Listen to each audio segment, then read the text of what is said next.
This one's going to be a good one.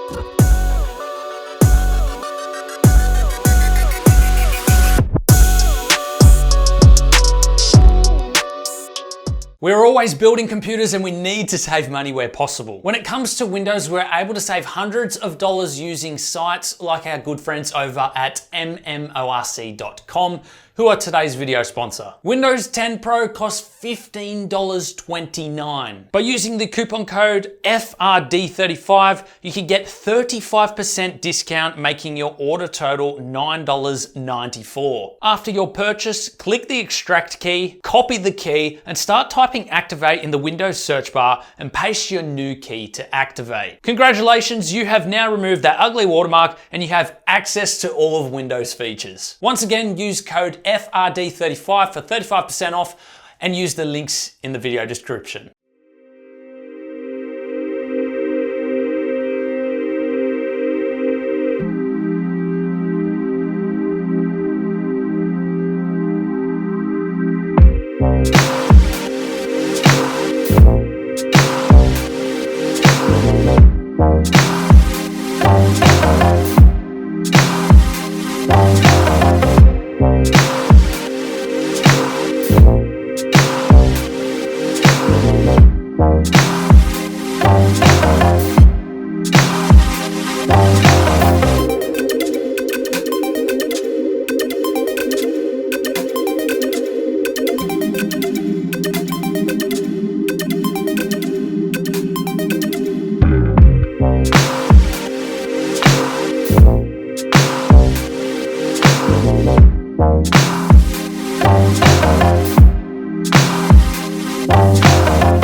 Thanks for watching the build video, guys. I hope you all enjoyed. The Wraith ITX from Singularity Computers are quite a unique case, and we had a lot of fun building inside of it. There are just a couple of things that I did want to point out with this case. Now, while it is very unique with the distro backplate, at full modularity and all of the custom water cooling, I do have one issue, and that is the power supply shroud. So for me, I wasn't able to use custom cables, custom sleeved cables.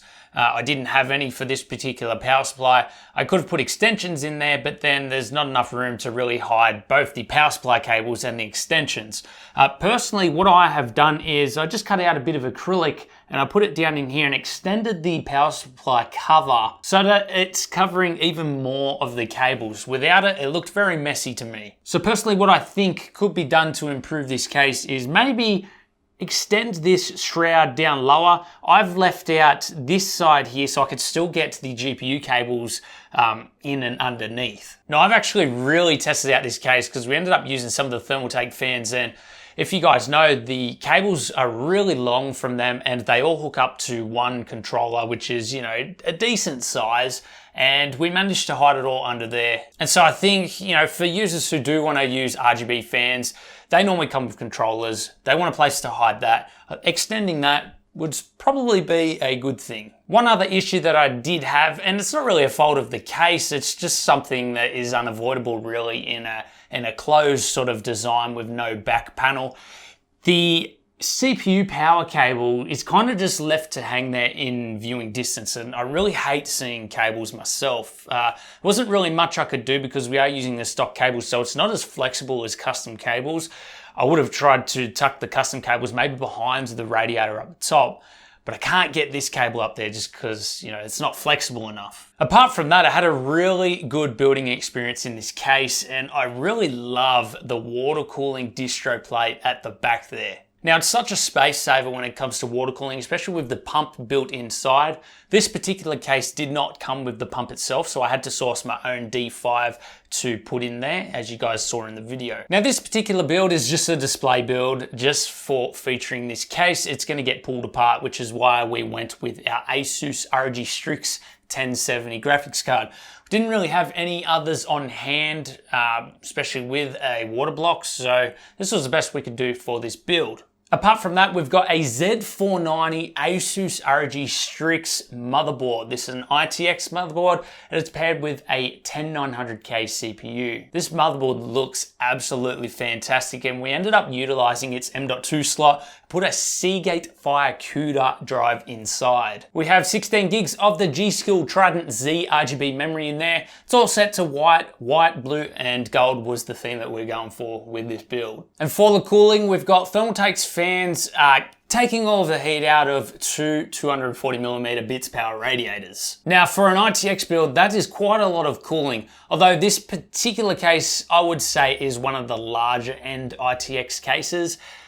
But in saying that, it's still got a small footprint, so it's really nice to have in a tight, confined space. Anyway, guys, that does it for today's video. If you'd like to know more about the case or any of the specs, I'll leave those in the video description where you can go check those out. I'm quite interested to know what case you guys want me to build in next. Please leave your comments down below and we'll be sure to hopefully source that case. If you'd like to support the channel, Patreon link is in the description. It helps us do things like this, and we greatly appreciate it. You can also become a YouTube channel member if Patreon is not for you. Pretty much the same thing, helps us out and allows us to continue doing what we love. Thanks for watching, guys.